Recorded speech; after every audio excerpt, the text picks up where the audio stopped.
This is Bishop Samuel Blakes, and you're listening to Real Talk with Mary J. Welcome to Real Talk with Mary J. I hope you're having a happy Merry Monday today. I am having a happy Merry Monday, and I am so blessed to have my special guest sharing with me. Listen, we are celebrating Women's International Month all month long, International Women's Day, every day for the month of March. We have women that are empowered and inspired to go higher and to empower and help others along life's journey. So I have a special treat in store for you guys on today. Listen, my guest is an author, an inspirational speaker. She is an empowerment coach, an educator, a consultant, an ordained minister of the gospel. She is the author of Back from the Brink, the blessing of a near-death experience. I am so elated to have this powerhouse, this woman of God. She is a power voice speaker of the legendary Les Brown. Let's welcome her to the show on today, everybody. Welcome my special guest, Dr. Angie Gray. Thank you, Dr. Gray, for sharing with me on today. Thank you so much, Mary J. I am thrilled to be here today for a whole lot of reasons, but I just want to say I am so proud of you and so impressed by what the work that you've done since we met with Les Brown. So, oh my gosh, you've come so far. I've come far. So there must be something in the airwaves that's happening for us, and we're going to push through no matter what, right? Absolutely. Absolutely. I am happy to have you as well sharing with us on Real Talk with Mary J. It's a social outlet for a positive outcome, and you have an amazing story. So, but before we go into all of your journey, I want you to tell our listening audience all around the world exactly who you are and all that you do. Let them know who you are and where you're from and all the things that you have done. All right. Well, first and foremost, I am a child of God. And because of that, I do have an awesome story to share. I'm not even going to try to sugarcoat that because it is exactly that. And I just recently learned how awesome that story is based on an experience that I had. And we'll talk about that when we talk about the book. However, I am a mother of four, a wife, an ordained minister. So I have a lot on my plate. And I am very pleased to know that I have been anointed as well as appointed for all of these different positions in life that I hold.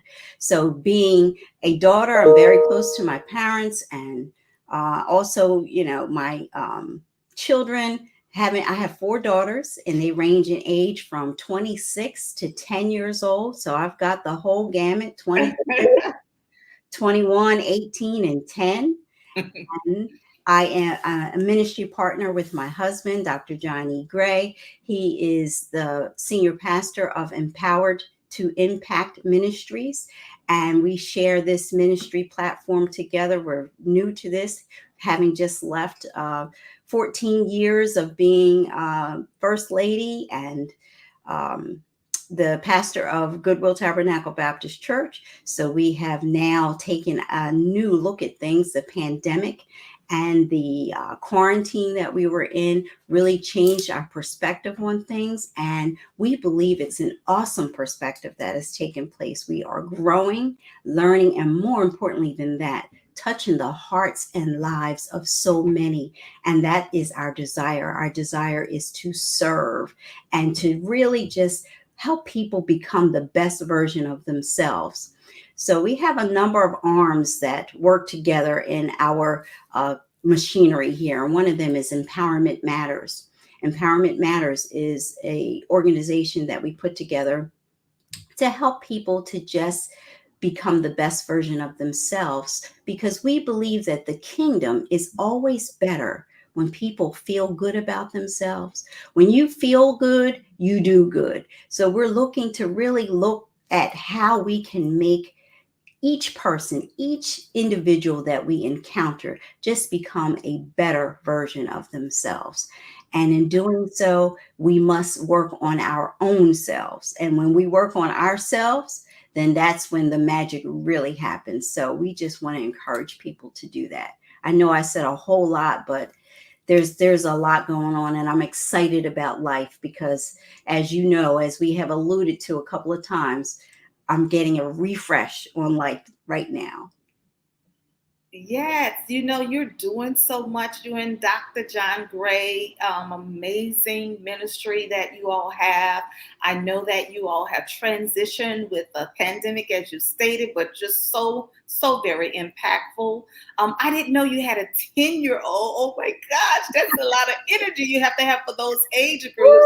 Woo! Let me tell you something. I suggest that you don't be old and gray before you have children.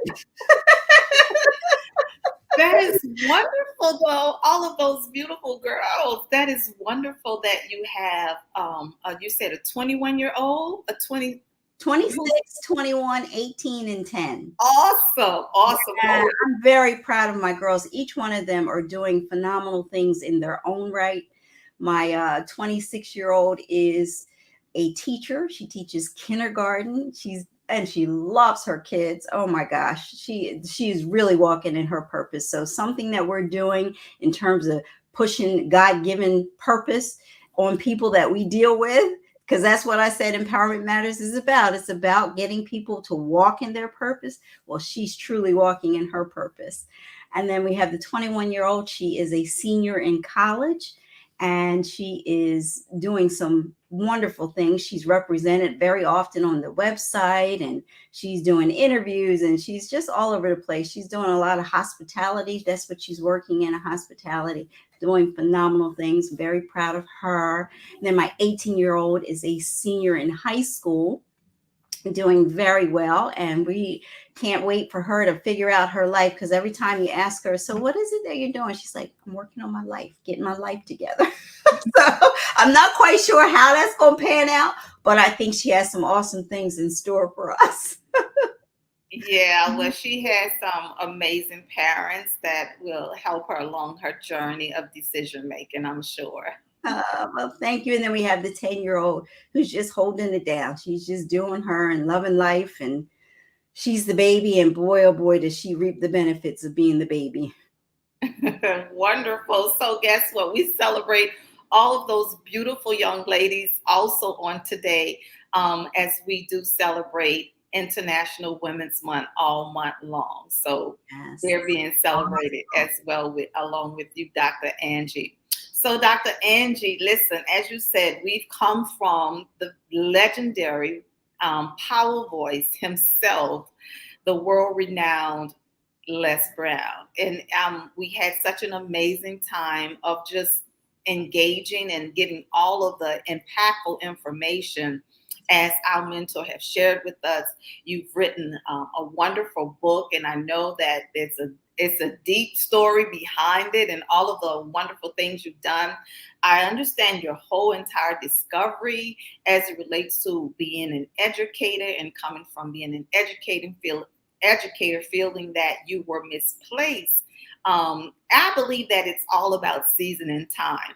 So will you take us on a journey of your amazing story from the things and the obstacles that you've overcome? Because we're talking about on today, strong women need strength, Dr. Angie, and you are a very powerful, strong woman, but even strong women need strength sometimes. We need others to pour into us. We pour out so much ourselves. And then there are times when we need an infilling. We need someone to pour back into us. So tell us about your amazing journey. I know it's going to bless some even strong women that are watching today. Wow. So you said a whole lot there. And I want to just thank you for having this opportunity to be able to share, because so often that's one of the things that hold us back. We don't want to share our story. Right. We think nobody wants to hear our story. So the birth of being able to share my story came from that interaction that we had in working with Les Brown. So in working with the great, that's all I can stick in there. I can't even come up with a good accolade for the Power Voice system. The Power Voice system was the change, I believe, the catalyst for the change in my life. and to be able to see and connect with people such as yourself. And another thing that I failed to mention in the beginning is I have a show called Conversations for the Soul with Dr. Angie and Yashika B. And that show was birthed out of our experience with the Power Voice with Mr. Legendary Les Brown. So, and I'm looking here. If you see my shirt, it says "I did my best," and that's by Cicely Tyson. That was her one of her quotes. And I'm sharing. I purposely wore this shirt for Women's History Month, and then down the bottom it says, "I will do my best," Dr. Angie. And Awesome. I share this shirt because Yashika B is into the clothing and apparel t-shirt business, and she does an awesome job. She is my co-host on Conversations for the Soul. And I'll tell you, out of that whole experience with Power Voice, I think the biggest thing that we got for me, now I don't pretend to speak for everyone, but we got connections. And I Yes. think that's so important. I think those connections are what we need to build our strength. And we, as Les Brown always said, you want to make sure that you have only quality people. Only quality people. That's right. Yes. So my circles have definitely become much more quality since participating in that program. And I'll tell you that one of the things that I love about it is that we can connect on a social media platform, but more importantly than that, we can pick up the phone and call one another, and we can say, listen, I'm having a moment, and we get a chance to be real. And that's what I love about your show, Real Talk, because that's what we're going to do today. We're going to have some real talk. That's right. So I've been through some things. I've been through a whole lot of things in my journey called life.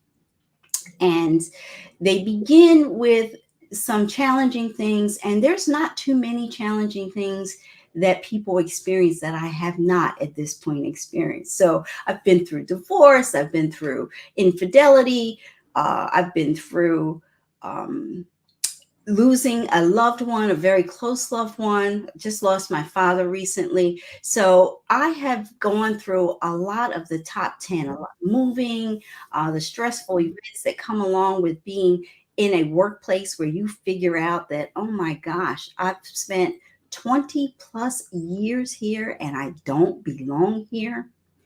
And so I've had a couple of near-death experiences, and I will say that with each near-death experience, it really changes your perspective. We think when we get pregnant and we have children that our perspective changes, and it does. Yes. Nothing like a change in perspective when you have had a near-death experience.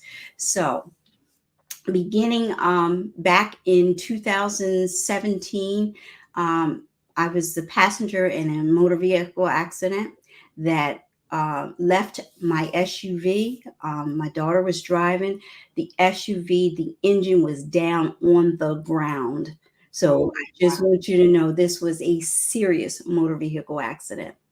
But we all lived to tell about it. We were all, my daughters and I were all in the truck at the time. And the police officer, when he approached the truck, he said, he just shook his head. And I'm looking at him and he said, I cannot believe, something to the effect of, I cannot believe I'm actually talking to living, breathing people at this point. Because he said, from the looks of this, I did not expect that I would find someone alive in this vehicle. So to share that, as I battled back from that, now we all walked away with scrapes and bruises. But more importantly than that, my mental health was severely impacted. I did have a concussion. And from that, Dr. Gray, can you speak up just a little bit? A little bit.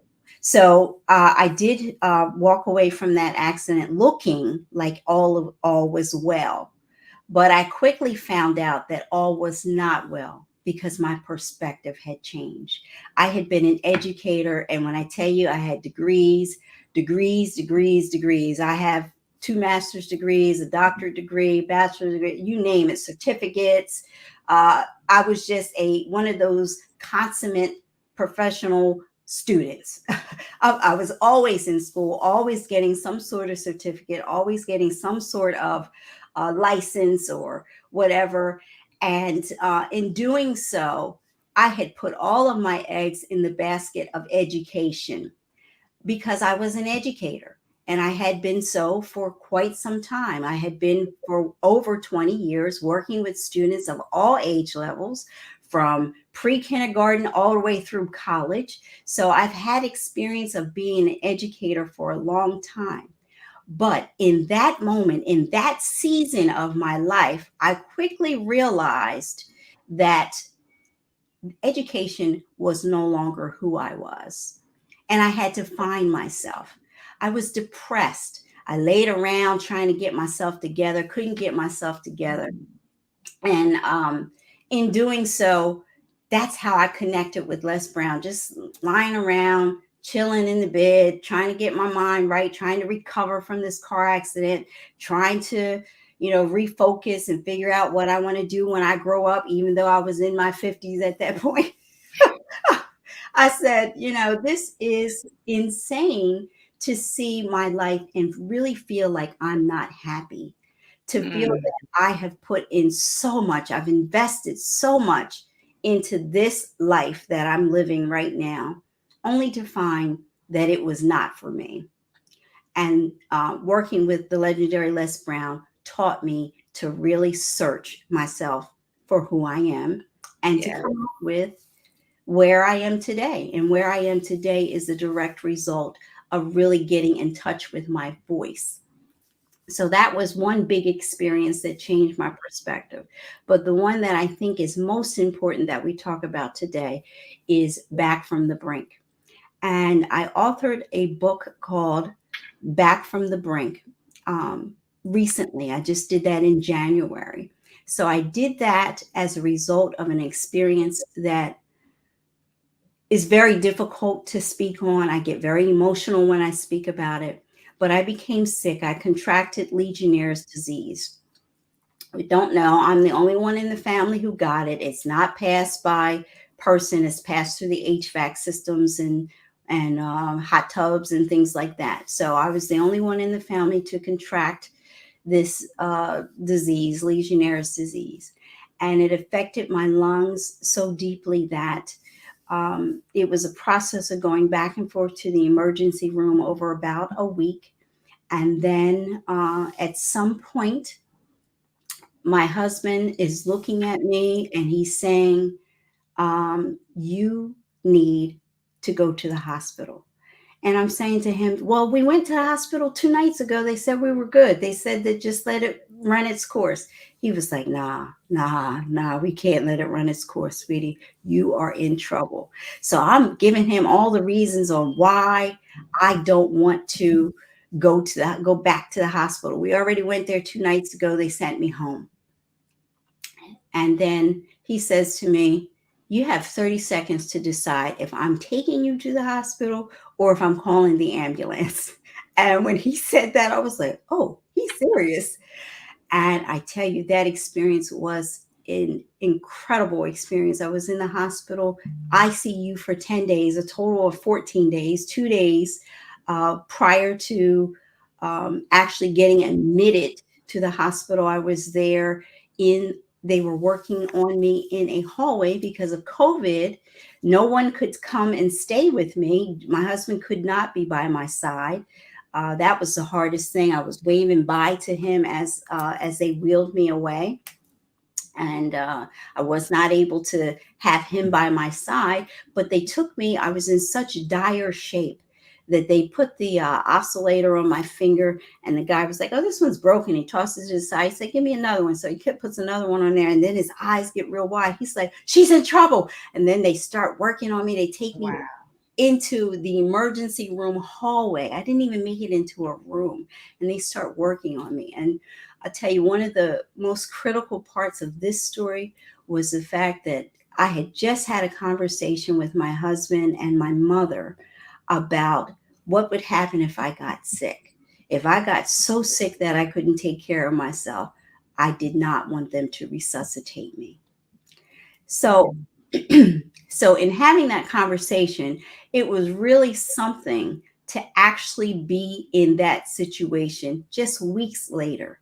Maybe 3 weeks later, and the doctor is saying to me, "So what's your do not resuscitate status? Do you want us to resuscitate or not?" So I'm sitting there, I'm saying, well, I just told them that I don't want to be in conflict with them, but I think that, so I'm going through all of this craziness in my mind.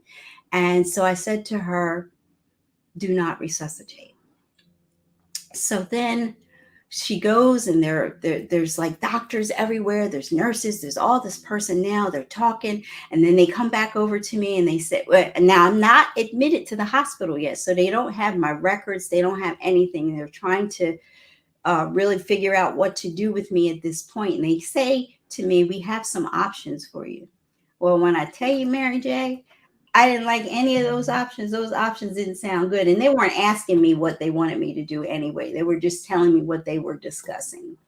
And as you know, I am an ordained minister, and I begin to what I thought was going to be my prayers. Unfortunately, I could not pray. I just got stuck. And the only thing that I could get out of my mouth was Jesus, because I couldn't breathe. I couldn't speak. It was just an incredible vulnerability. And the only thing I could think of, I thought to myself, please, God, let one of them advocate for me. Please let them advocate for me. Because what they were just, everybody was just kind of treating me as though I had COVID. And there's a different course of treatment for COVID. And I just, deep down in my heart, I knew I did not have COVID. But, with everything the way that it was, it just appeared that that's what it was. So they began talking. And then one of the doctors came over, and she's like looking at the machine, and she's like, are you sure? Do you want me to resuscitate or not? DNR or not? And then I'm saying to myself, oh my gosh, like this is really getting serious, because she's yelling, and then she's looking at the machine. She's like, we're out of time. Do you want me to do chest compressions? And I said, yes, yes. So thankfully, God sent her back over there to ask me that question again, because I had already said, no, I'm good. But then I saw my daughter, my little 10-year-old, waving by to me, and she's crying. And I just realized, oh my gosh, I cannot leave this place. I cannot leave her. 26-year-old is fine. 21-year-old is fine. 18-year-old is fine. They all need me, but they can make it. My 10-year-old can't. So I began to fight. And I just said, God, please help me. And that's all I could say. And I'll tell you, this story gets more and more intense, because as I was fighting for my life, unbeknownst to me, weeks later, I learned that people were also praying for me. They said the overwhelming thing came across them to begin to pray for me. They didn't even know why they were praying. Exactly. And I can't tell you how many times I heard that story. I heard that story so many times, like different people who knew me intimately and people who didn't know me so well. And the women of the Power Voice, I tell you, that experience, those women connected with me. And there was one in there, and she reached out to Yashika B. And she said, Dr. Angie needs us right now. She's trying to make a decision, and she needs us. And I think all of this was happening simultaneously as I was sitting there trying to decide if I was going to fight or if I was going to let it go. So when you hear someone say that they went to the brink or they saw the light, trust me, it is real. I saw the light. And in that light, I heard the voice that said to me, Angie, I have given you gifts and talents, and I have not seen you use them the way that I intended for you to use them. I need you to walk in your purpose. And hearing that and having that conversation, now, of course, I'm paraphrasing for the purposes of this show, but essentially, God said to me to get myself together. Mhm. And more importantly than that, I don't have to get myself together for myself or for my family. I have to get myself together for the kingdom.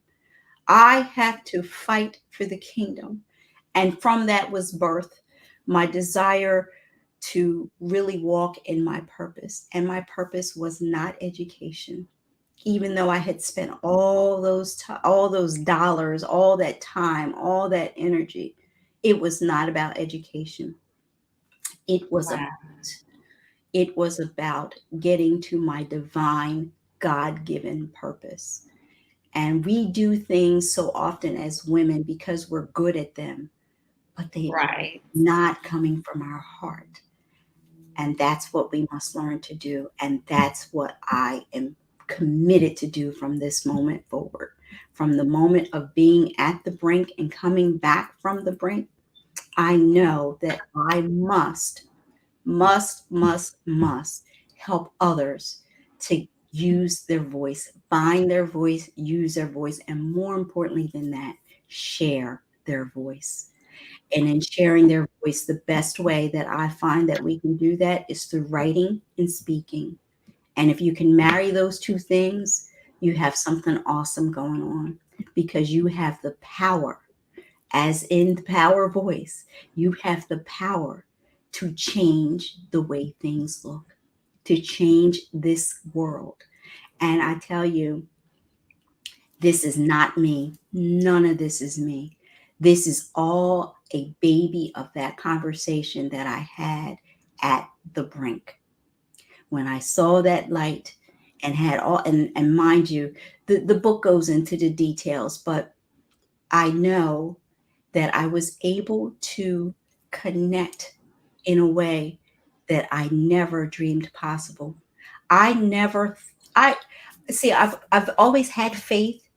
I've always believed in prayer, the power of prayer and the power of meditation. I've always had all of that, but it is different when you are at that place. That place is a very different place where you can see I got two choices here. Either I got to fight for it or not. Lay down and just let it go. And I tell you, I'm so glad that I fought for it. And more importantly than that, it opened my eyes to the power and strength of connection, to the power and strength of women. There were both men and women praying for me, but the women of the Power Voice prayed for me in a way that they truly understood where I was. And there was someone leading them in that. Her name was Dahlia. Dahlia was leading them in explaining to them where I was. She knew that I was at the brink. And she talked to Yashika. Yashika put it together. They came together. They did a prayer call, a prayer vigil for me. And I believe that all of the prayers that went up for me at that time is what made the difference in my experience. What gave me the strength, for that doctor to come back to me and ask me again. B, for me to change my response. And C, for me to fight like the devil. You know how the devil fights against us and is always trying. We talked about how I would try to come on to, and we have technical difficulties, and the devil's always fighting. Well, I got the strength of the devil, and I say that loosely. I say that to try to lighten things up a little bit because I know I got a little emotional, a little intense, but all those things came together to bring my voice to the forefront in a book, Back from the Brink. And more importantly than that, to allow me to sit on platforms like yours and to have people my expertise, and I say my expertise, but it's really my experience that they're seeking. They want to talk about my experience. So I know I've been rambling for a long time. I'm not sure if that's exactly what you intended for me, but I thank you for giving me the opportunity. But I want you to know that I truly understand this is not about me. This is not about Angie Gray. This is about my story and about the story and the power of connections.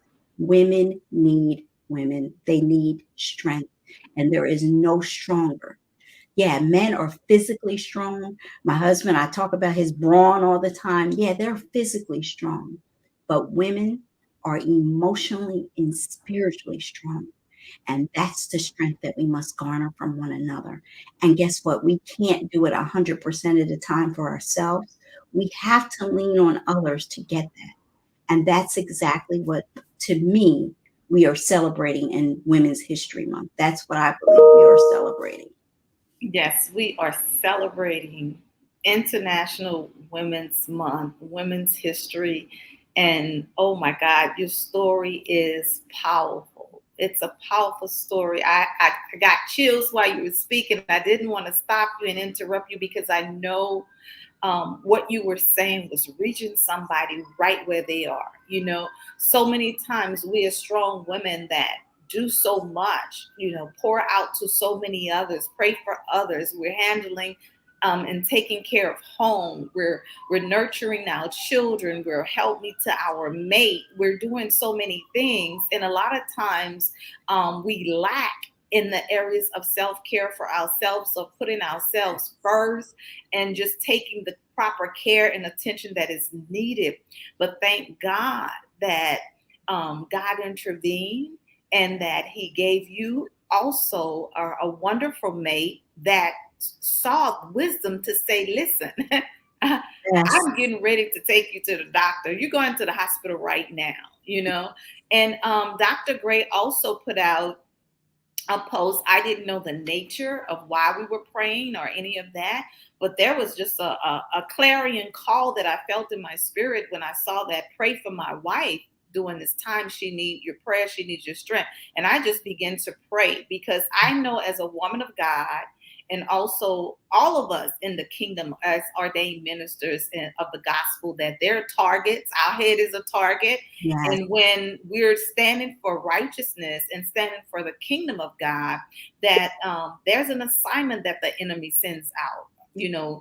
And so for your husband to post that my wife need prayer, I knew it was serious. I didn't even have to know why or what the nature was. I began to pray. And I think I even commented a prayer out, a post, you know, I prayed out loud and posted what I Thank was you so praying. much. Yes, thank you. Yeah, but you know, Dr. Gray, that's just what God does. You know, I'm reminded of a time when I was just so down and out and disenchanted and had gone through a very devastating divorce myself, infidelity as well, of all of the heartache and, you know, just going through. And I remember getting to a point when I told God, I'm not doing this anymore. God, I am done. I am tired. I am done. I'm not doing the church thing anymore. I'm sick and tired of these church folk. You know, I I can just can't relate. take it. I can't take it, you know, and I felt like I gave my all and did my all and I was depleted. And I told God that I was done with it. Totally. And for 2 years, I went on doing what I thought that I needed to do, not doing what I knew that God had called me to, but just not even wanting to deal with that. And God came to me one day and He said that I have deposited greatness in you. He said, every gift, talent, and ability that I put in you, I've deposited. How dare you tell me what you're not going to do? He said, I am coming back for my real world. I was like, oh my God. And I began to, because there were times when God would tell me to go on live and, you know, start praying or do Facebook Live or say this. And I would be like, oh, God, I don't want to get on there and say that. And I don't want to do this and I don't want to do that, and I was telling him all the things. And then I would say it and do it. And then I would watch it and I'd be tempted to delete it. And then I would see a comment of somebody saying that really blessed me, or I really needed to hear that today. And I knew at that moment, Dr. Gray, that it was not about me. It was not about my depression. It was not about all of the things that I had to endure and experience, but it was about the kingdom, as you just said. It was about reaching and preaching and helping someone else along the way, because as ministers of the gospel, we go through, but we come out, right? We know that no weapon formed against us shall prosper. And we know that when we're coming out, we are empowered to empower others. Your story has blessed my soul on today. And I know that it is blessing everyone that is watching, and anyone that will go back and hit the replay. It's going to bless them back from the brink, my goodness, to go through all of the depression, all of the struggles and the challenges that you overcame, and then feeling at that place and having a conversation prior to that. If anything happens to me, I do not want to resuscitate. And in the moment being asked the question, do you want to resuscitate? But you know what intervened? When you called upon the name of Jesus. Yes. Even when we can't pray, because I've been there. I've been there where I could not pray. I've been there even where my tongue was so heavy, it was like I didn't even have the words to speak. It felt like something had me gripped by the throat, and I could not even open up my mouth.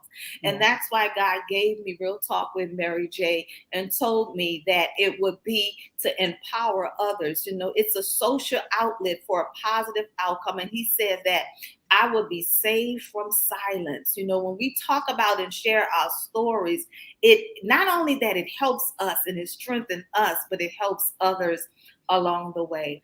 So in that moment, when you were there, just mumbling the name of Jesus, the Bible says that heaven and earth will pass away, but his name will stand forevermore, right? And just to mumble those words, Jesus, I believe he kicked in and empowered you to make the final decision. The nurse came back, or the doctor came back to ask the question once again, but it was the assurance that you had in him to say, yes. Yes. Oh, yes. God. You can use your daughter for God to use her, so you can see what is it that you have to stay here for. What is it that you have to be here for? To say yes to life and yes to the will and the things that God have you to do. After doctor degree, master's degree, all the degrees, all of the accolades, all of the certification, I tell people that all the time. We can have all of those things, but there's nothing like knowing and walking in your purpose. And your purpose on today, your purpose to be here, your purpose to empower others, your purpose to serve God, your purpose to bless the kingdom of God, your purpose to help and encourage and impact the lives of women all over the world. So I'm excited about this Mary Monday today. Girl, Mary, you just gave me about it. I got chill bumps all over, goosebumps. The devil is mad about it.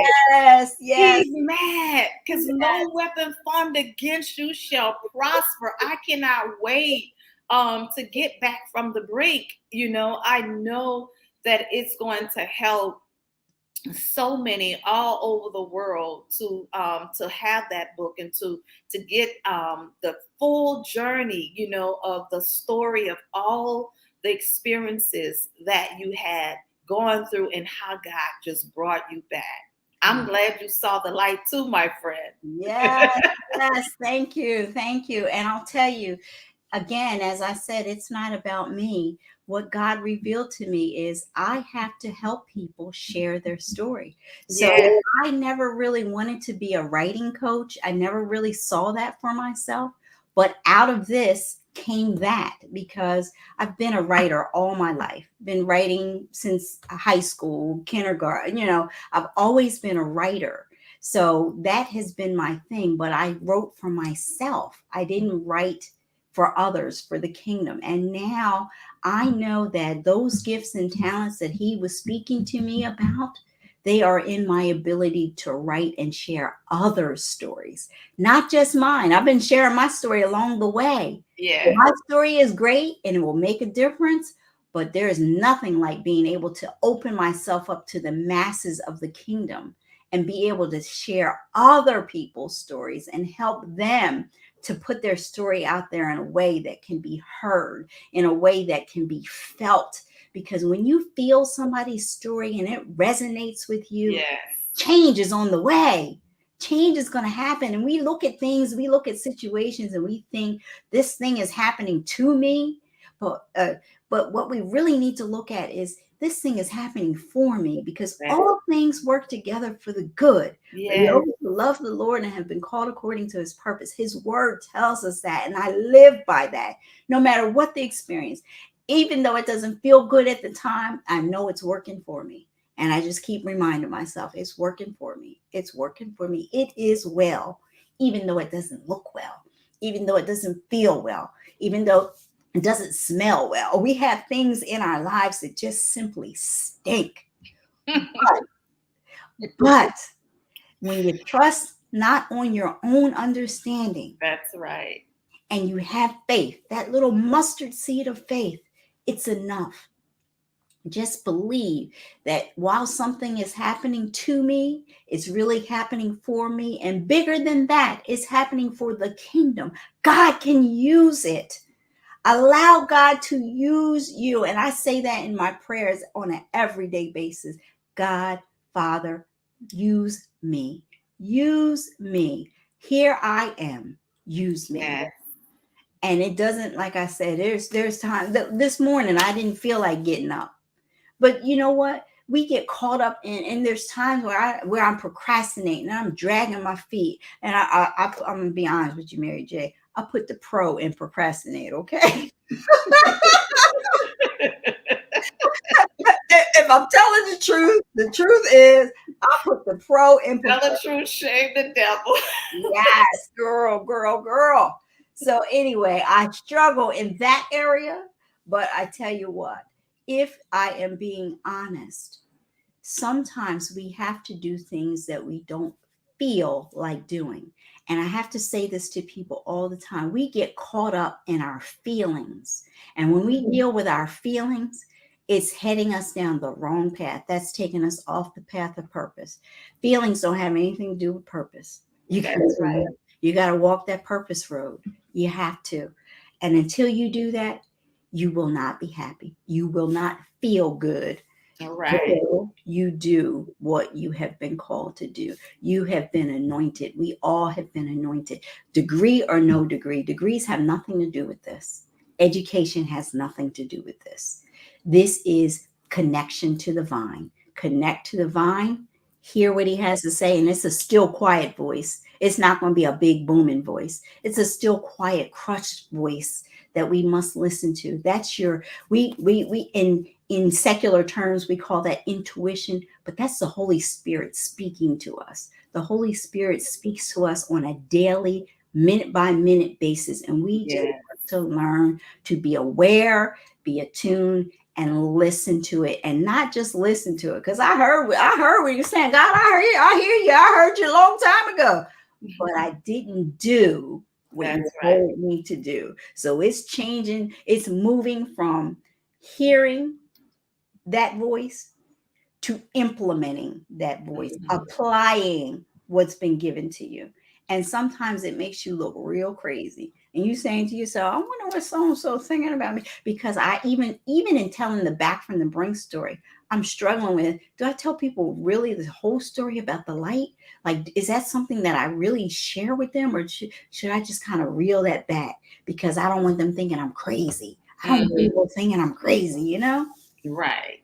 So, but I believe that God uses people in positions and roles such as mine that others can reach out and touch and know and trust that I'm telling you the truth. God is real. The light is real. I tell you, and the brink is real. You have a decision to make. Make that decision before you get called to the point of life or death. Please make that decision now. Figure out what it is that you're supposed to do. And the only way that you can figure out what you're supposed to do is to ask your manufacturer, ask your creator, what is it that you really want me to do? I don't want to try to run things and figure out on my own. I don't want to chase behind this and chase behind that. God, just tell me what you want me to do. And once you have that conversation and you listen, and I mean you really listen, you got to get quiet. And you alluded to this earlier, self-talk, self-care. That's where we get lost. That's where women get lost because they're so busy taking care of everybody else and everything else that all they can do is give themselves self-talk, not self-care. And that self-talk, 9 times out of 10, is negative. Mm-hmm. That negativity is not what we need in our ears. We need good quality, thoughtful conversation with ourselves. And the conversations that we have with our soul, they got to be true. They got to be real. But you can't have those conversations if there's a whole bunch of noise in your ear. You got to extract from that. You have to disengage from all of the social media and disengage from the negativity in your life and the people that are sucking up your time and your energy that are not meant for you. Find people in your circle that you can grow with, that will edify you and allow you the leeway, the latitude to take care of yourself without judgment. And once you do that, that's the beginning of the work. There's still a whole lot of work to do. I'm not even going to sit here and play like you will be working on yourself, or you should be working on yourself till the day you die. And that self-care is critical. And part of it is just learning to get still. Be still, get quiet, and just listen for that still, quiet voice. Meditation is, and people think meditation is this big, hard, long thing. No, prayer is you talking to God. All right. Meditation is listening to God. That's right. So That's right. it's really that simple. We make it so much harder than it has to be, but we just must learn to commune with Him. Talk to Him, share with Him the desires of your heart, have those conversations with Him.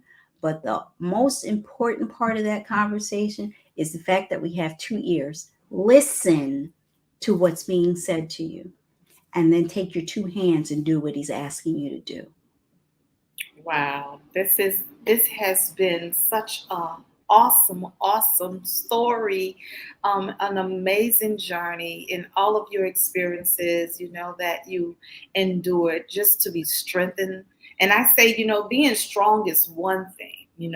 Being strong, and a lot of times when we think of being strong, we think of our strength of carrying so much, being able to overcome obstacles and circumstances and having all of that weight upon us and just plowing through and keeping it on moving, but being powerful. That's why I say strong women need strength, because Dr. Angie, you have gone from being strong to being powerful.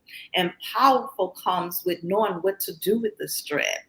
Powerful comes from just overcoming those obstacles and moving forward to go empower somebody else. So not only that we are just strong women needing strength, but we are powerful women that are making an impact to empower others. So thank you for sharing your amazing journey on today.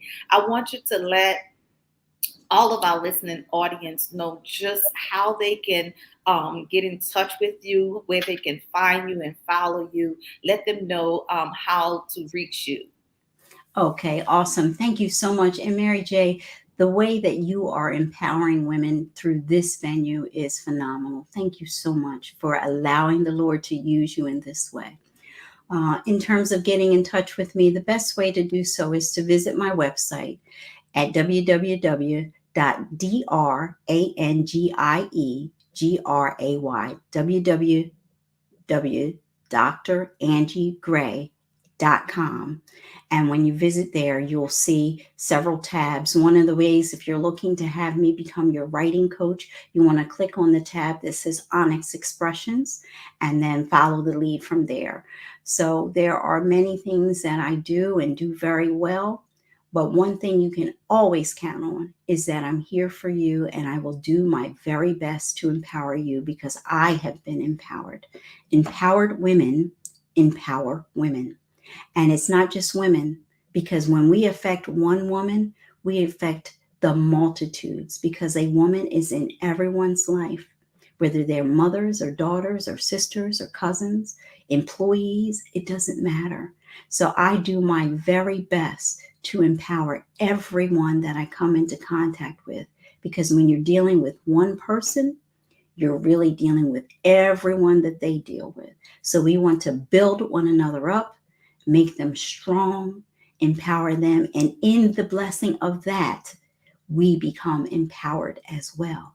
We can't ever look at this like we're better than someone. We're never better than anyone. We're all working together. And we must figure out how to work together in order to make this place a much better place here on earth. Thank you. I thank God for who He is in my life, and for the fact that I am His. God, I love you. I thank you. And I will do as you have instructed me to do. I'm sharing my voice, and I'm learning to share other people's voices as well, teaching them how to share their own voice through the writing mechanisms, through speaking mechanisms, through just becoming the best version of themselves. Thank you. Thank you, Dr. Angie. Oh my God, this has been amazing. I want everyone to go and follow Dr. Angie and visit her at her website at drangieGray.com. You can receive more information from there. And I want you all to also go and get Dr. Angie Gray's. Yes.